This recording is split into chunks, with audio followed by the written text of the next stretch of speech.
இன்றைய தலைப்பு இன்பத்தமிழ். 6ஆம் வகுப்பு அத்தியாயம் 1.1. 1. இன்பத்தமிழ் பாடல். 2. தமிழை அமுது, நிலவு, மனம் என்று பெயரிட்டு அழைப்பது பற்றி வகுப்பறையில் கலந்துரையாடல். 3. தமிழுக்கு நீங்கள் சூட்ட விரும்பும் பெயர்களை பட்டியலிடுக. 1. இன்பத்தமிழ் பாடல். தமிழுக்கும் அமுதென்று பேர். அந்த தமிழ் இன்பத் தமிழ் எங்கள் உயிருக்கு நேர். தமிழுக்கு நிலவென்று பேர். இன்பத் தமிழ் எங்கள் சமூகத்தின் விளைவுக்கு நீர். தமிழுக்கு மனம் என்று பேர். இன்பத் தமிழ் எங்கள் வாழ்வுக்கு நிர்மித்த ஊர். தமிழ் எங்கள் இளமைக்கு பால். இன்பத் தமிழ் நல்ல புகழ்மிக்க புலவர்க்கு வேல். தமிழ் எங்கள் உயர்வுக்கு வான். இன்பத் தமிழ் எங்கள் அசதிக்கு சுடதந்த தேன். தமிழ் எங்கள் அறிவுக்கு தோள். இன்பத் தமிழ் எங்கள் கவிதைக்கு வைரத்தின் வாழ். தமிழை அமுது, நிலவு, மனம் என்று பெயரிட்டு அழைப்பது பற்றி வகுப்பறையில் கலந்துரையாடுக. தமிழை அமுது, நிலவு, மனம் என்று பெயரிட்டு அழைப்பது ஏன் என்பது குறித்து கலந்துரையாடுதல். மாணவன் 1. வணக்கம். கவிஞர்கள் தமிழை அமுது, நிலவு, மனம் என்று அழைக்கிறார்கள். அதை பற்றி உனக்கு தெரியுமா? மாணவன் 2. தெரியும். அமுதம் என்பது வானொலியில் வாழும் தேவர்கள் உண்ணும் உணவு பொருள் ஆகும்.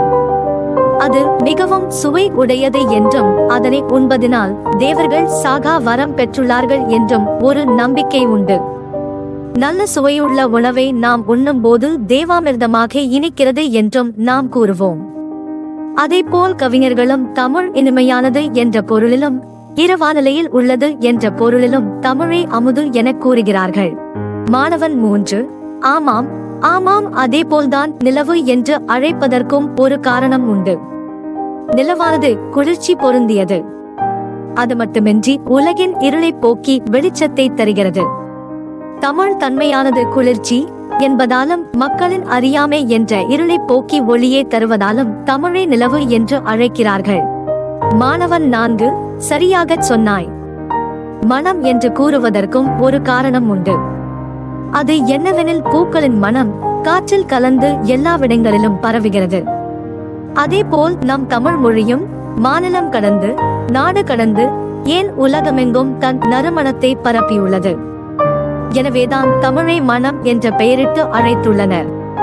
தமிழுக்கு நீங்கள் சூட்ட விரும்பும் பெயர்களை பட்டியலிடுக. மாணவர்கள் தமிழுக்கு சூட்டப்படும் பெயர்களை அறிந்து எழுதுதல். தேன் தமிழ், செந்தமிழ், இனிமை தமிழ், இளமை தமிழ், முத்தமிழ். உங்களுக்கு தெரிந்த பெயர்களை கமெண்டில் பதிவிடவும். இந்த வீடியோவின் தொடர்ச்சியும் எங்கள் அனைத்து வீடியோக்களையும் பெற எங்கள் சேனலை சப்ஸ்கிரைப் செய்து பக்கத்தில் உள்ள பெல் பட்டனையும் கிளிக் செய்யவும். மேலும் வீடியோவை லைக் செய்து நண்பர்களுடன் பகிரவும். நன்றி.